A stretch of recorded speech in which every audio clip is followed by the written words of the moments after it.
China's foreign minister has warned conflict between the United States and North Korea could break out at any moment. Now, those words come as tensions grow in the region. Earlier, Washington had pledged a harsh reaction to Pyongyang's warning that it will carry out a nuclear weapons test this weekend.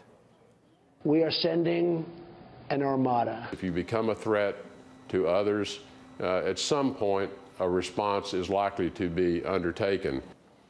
Well, North Korea was quick to respond, its vice foreign minister saying that the country would confront any threat from the US with a preemptive strike. He warned that Pyongyang has a powerful nuclear deterrent. North Korea's general staff added on Friday that the country will strike US military bases in Japan and South Korea, as well as the South Korean president's residence in Seoul should America attack.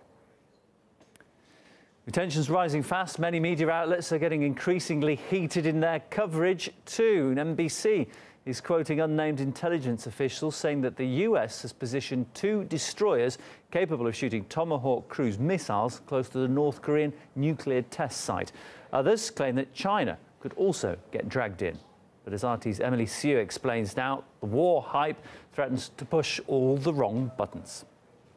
Attention, North Korea. This is your last warning, courtesy of President Trump. We have submarines, very powerful, far more powerful than the aircraft carrier, that I can tell you. And the mainstream media just ate it up.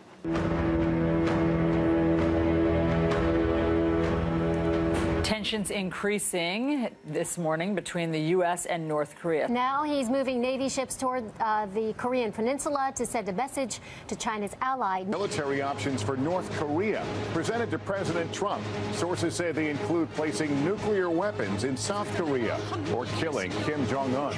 We have the controversial plans. The possibility of military action by the new American president seems more realistic tonight. And when the foreign journalists visiting Pyongyang were told to prepare for a, quote, big and important event on Thursday, their excitement turned into one headline after another. The hype got many anticipating that this big and important event to be North Korea's 6th nuclear test. Except, turns out it was just an opening of a new street with a showcase of a new development project. Whoops. But that's only the tip of the iceberg when it comes to over-the-top speculation on North Korea. For example, this journalist tweeted saying Pyongyang is preparing to detonate a nuclear bomb in a secret tunnel on Saturday to commemorate the birthday of North Korea's founder. His sources are unnamed, but hey, that didn't stop the media from jumping on it.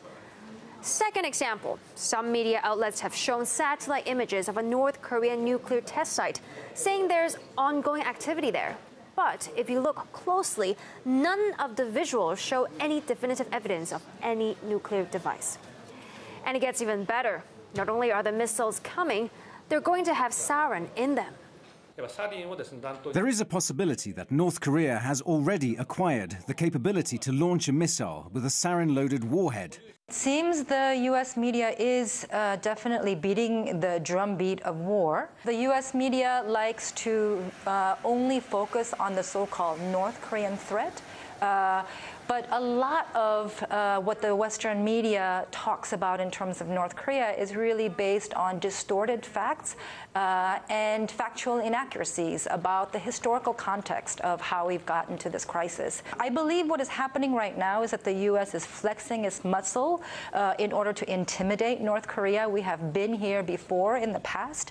But by deploying aircraft carriers and strategic bombers to the region, what the United States is doing is it is creating a situation of tension where even the slightest misstep can create a confrontation that can quickly escalate into to full-scale war. Of course, the international community should be concerned about North Korea's dangerous and unstable regime, but let's not make the threat worse than it already is.